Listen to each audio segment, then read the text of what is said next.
इंसानी दिमाग शायद इस दुनिया की सबसे ख़तरनाक चीज़ है जिसने आज तक इंसान से ऐसी ऐसी चीज़ें करवाई हैं जो कि इंसानियत को झकझोर कर रख देती हैं। ऐसी ही एक घटना तेलंगाना के वारंगल डिस्ट्रिक्ट में हुई थी जिसने लोगों को ये सोचने पर मजबूर कर दिया था कि एक इंसान का दिमाग उससे क्या कुछ करवा सकता है। सो या without wasting any time let's dive into our today's case of Warangal mass murders. ये घटना है साल 2020 के उस टाइम की जब पूरे देश में लॉकडाउन लगा हुआ था। तेलंगाना में वारंगल डिस्ट्रिक्ट के गांव गोरेकुंटा में एक गन्नी बैग बनाने वाली फैक्ट्री थी जो कि लॉकडाउन की वजह से बंद थी। मगर ये फैक्ट्री पूरी तरह से बंद नहीं थी क्योंकि फैक्ट्री में थोड़ा बहुत काम अब भी चल रहा था और ऐसा इसलिए पॉसिबल हो रहा था क्योंकि लॉकडाउन की वजह से तकरीबन 9-10 मजदूर यहीं पर अटक गए थे और अपने घर नहीं जा पाए थे, जिस वजह से इस फैक्ट्री के ओनर ने उन्हें फैक्ट्री में ही 2 रूम दे दिए थे ताकि वो यहीं पर रह सकें और रहने के साथ साथ वो लोग फैक्ट्री का भी थोड़ा बहुत काम कर लेते थे। 21 मई 2020 सुबह तकरीबन 9 बजे फैक्ट्री के ओनर फैक्ट्री आते हैं और वो लगभग हर रोज़ ही फैक्ट्री पर आते थे। मगर आज कुछ अजीब था क्योंकि आज जब वो फैक्ट्री पर आए तो उन्हें कोई भी मजदूर नहीं दिखा, जबकि रोज़ वो लोग इस टाइम तक अपने अपने कामों पर लगे होते थे। जिसके बाद वो उन लोगों के रूम्स पर जाकर देखते हैं पर वहाँ पर भी कोई नहीं था। उन्हें कुछ समझ नहीं आ रहा था कि आखिर वो लोग चले कहाँ गए। जब उन्होंने उन्हें कॉल करने की कोशिश की तो उन सभी के मोबाइल फ़ोन्स बंद आ रहे थे, जो कि उन्हें बहुत ही वियर्ड लगा क्योंकि पिछले दिन जब वो फैक्ट्री आए थे तो उनमें से किसी ने भी उनसे नहीं कहा था कि उन्हें कहीं जाना है। तो उस फैक्ट्री के ओनर अपनी फैक्ट्री से निकलते हैं और सीधा पास ही के पुलिस स्टेशन पहुंच जाते हैं और पुलिस स्टेशन जाकर वो फैक्ट्री से गायब हुए उन 9 मजदूरों की मिसिंग की कंप्लेंट लिखवा देते हैं। अब इससे पहले कि हम लोग ये जाने कि उन 9 लोगों के साथ क्या हुआ, पहले हमें ये जान लेना चाहिए कि वो 9 लोग आखिर थे कौन।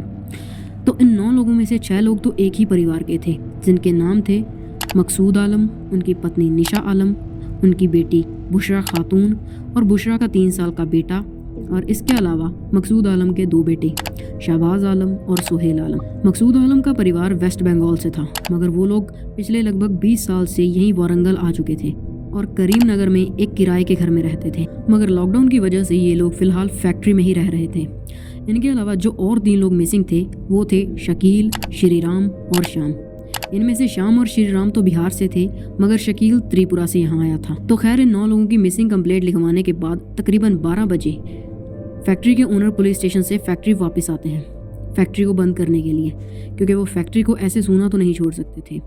तो फर्स्ट फ्लोर पर मौजूद उन मजदूरों के रूम्स को लॉक करने के बाद वो टेरेस का गेट भी बंद करने जाते हैं। मगर इससे पहले कि वो वहाँ का गेट बंद करते वो पहले टेरेस पर पड़े सामान को अंदर रखने लगते हैं। अब जब वो ये सब कर ही रहे थे तो वो नोटिस करते हैं कि टेरेस से काफ़ी अजीब सी बदबू आ रही थी।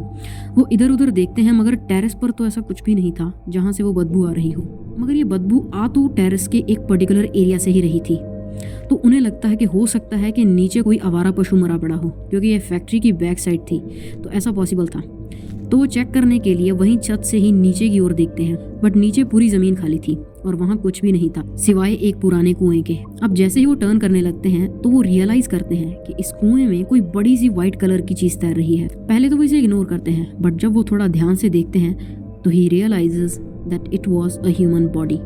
वो बहुत ज़्यादा डर जाते हैं, उनके हाथ कांप रहे थे but still he manage to call the police. कुछ ही देर में पुलिस की 2 गाड़ियां वहां पहुंच जाती हैं एंड आसपास में रहने वाले लोगों की भी वहां भीड़ जमा हो जाती है। और पुलिस जब उस कुएं के पास जाती है तो उन्हें पता चलता है कि इसमें एक नहीं बल्कि 1 से ज़्यादा ह्यूमन बॉडीज़ थी। तो इसके बाद उन बॉडीज़ को कुएं से बाहर निकालने का प्रोसेस चालू होता है और एक एक कर पुलिस इस कुएं से टोटल 4 बॉडीज़ को बाहर निकालती है। इवन तो पानी में होने की वजह से ये बॉडीज़ काफ़ी फूल चुकी थी बट स्टिल उनके कपड़ों से फैक्ट्री के ओनर ने उन्हें आइडेंटिफाई कर लिया।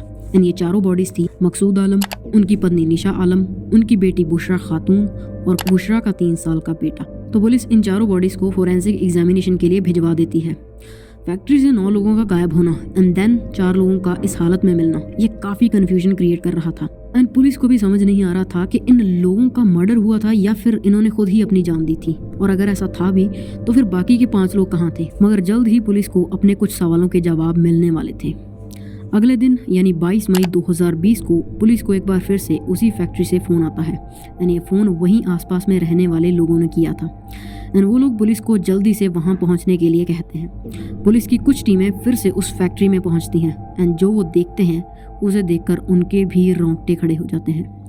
दरअसल कल जिस कुएं से उन्होंने 4 बॉडीज़ निकाली थी आज फिर से उसी कुएं में लाशें तैर रही थी। तो इस बार पुलिस पहले कुएं का सारा पानी निकाल कर उसे खाली करवा देती है ताकि इस बार कोई भी लाश छूट ना पाए। और फिर वहीं कुएं से लाशें निकालने का सिलसिला शुरू होता है एंड इस बार उस कुएं से 5 लाशें निकलती हैं एंड पुलिस डॉट्स कनेक्ट करके श्योर हो जाती है कि जो 9 मजदूर फैक्ट्री से गायब हुए थे ये उन्हीं 9 लोगों की लाशें थी।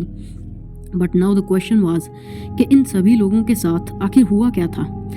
सो पुलिस सबसे पहले वहीं से स्टार्ट करती है जहां से ये लोग गायब हुए थे, मतलब फैक्ट्री में मौजूद वो 2 कमरे।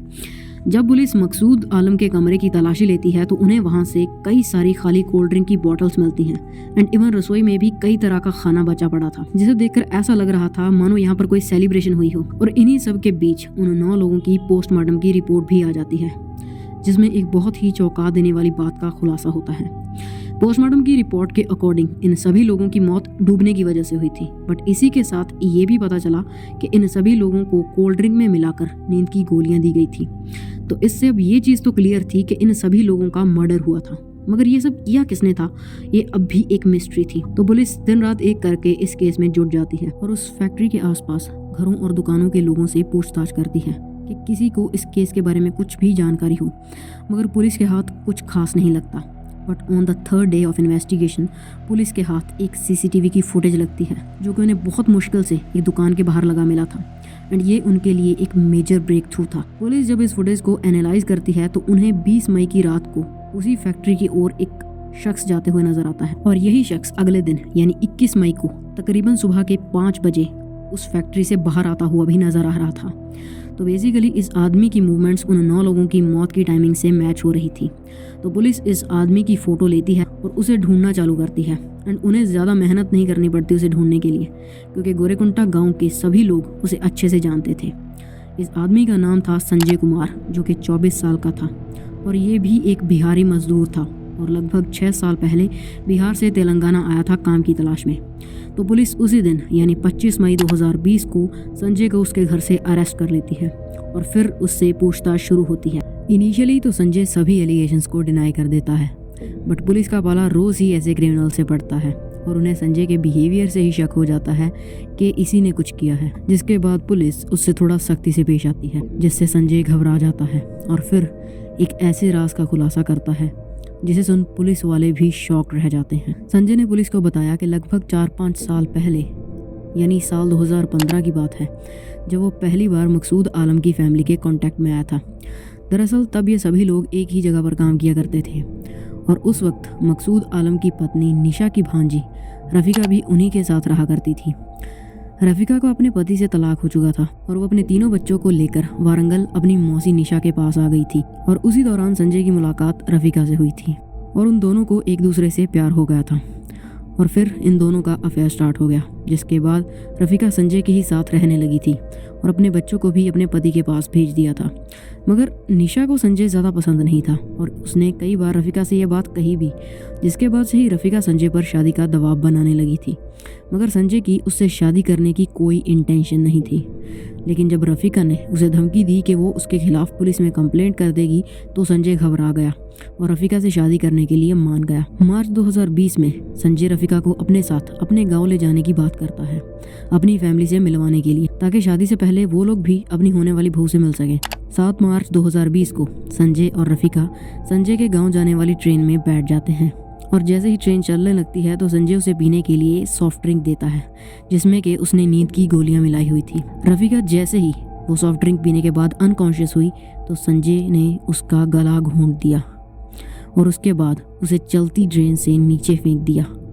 संजय को लगा था कि अब सब ठीक हो जाएगा और कुछ दिन बाद वो वारंगल वापस लौट आता है और जब मकसूद की फैमिली ने उससे रफ़ीका के बारे में पूछा तो संजय ने उनसे कहा कि वो अपने माँ बाप के पास रफ़ीका को छोड़ आया है और अब वो वही रहना चाहती है।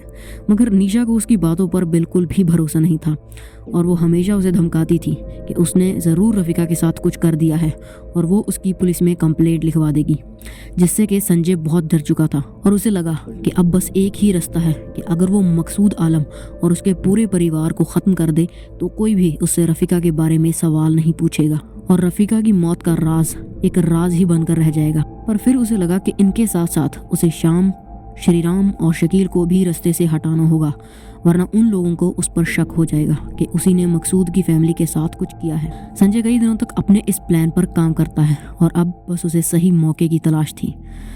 और तब उसे पता चलता है कि 20 मई को मकसूद आलम की बेटी बुशरा के बेटे का जन्मदिन है, तो वो इसी दिन को अपने प्लानिंग को अंजाम देने के लिए चुनता है। और 20 मई की शाम को संजय बुशरा के बेटे का बर्थडे सेलिब्रेट करने के बहाने से उस फैक्ट्री में कई सारी कोल्ड ड्रिंक्स, जिसमें कि उसने नींद की गोलियां मिलाई हुई थी, और कई सारी पेस्ट्रीज लेकर पहुंच जाता है। और इस बर्थडे पार्टी में वो शाम श्रीराम और शकील को भी बुलाता है ना। जैसे ही वो सब लोग ये कोल्ड ड्रिंक्स वगैरह पीते हैं तो उन्हें नींद आने लगती है और वो सभी लोग बेहोश हो जाते हैं और फिर शुरू होता है मौत का तांडव। दरअसल संजय ने कुछ दिन पहले ही देख लिया था कि फैक्ट्री के पीछे एक पुराना कुआं है और तभी उसने सोच लिया था कि वो इन सभी लोगों को उस कुएं में लाकर मारेगा। तो खैर रात के 12:30 बजे से लेकर सुबह 5 बजे तक संजय उन सभी की बॉडीज को एक एक कर उनके कमरे से उठाकर धीरे धीरे फैक्ट्री के पीछे कुएं के पास लेकर आता है और एक एक कर उन्हें जिंदा ही कुएं में फेंक देता है। और इस तरह से एक कत्ल का राज छुपाने के लिए वो 9 और मासूम लोगों का कत्ल कर देता है। इसके बाद वो उन सभी लोगों के फ़ोन उठाकर स्विच ऑफ करता है और अपने साथ ले जाता है। और फिर अगले दिन जब फैक्ट्री के ओनर फैक्ट्री पर आते हैं तब इस घटना का खुलासा होता है। पुलिस को बाद में संजय की बताई हुई जगह से उन सभी के फ़ोन्स भी रिकवर हो जाते हैं और फिर ये केस कोर्ट में जाता है। और 28 अक्टूबर 2020 को वारंगल की एक लोकल कोर्ट इस केस में अपना डिसीजन देती है एंड इस केस को rarest of the rare consider करते हुए कोर्ट संजय को डेथ सेंटेंस यानी मौत की सज़ा सुनाती है। So yeah this was our today's case. If you find this video informative please drop a like. You can check out our other videos as well and you can also subscribe for more such content. फिर मिलेंगे।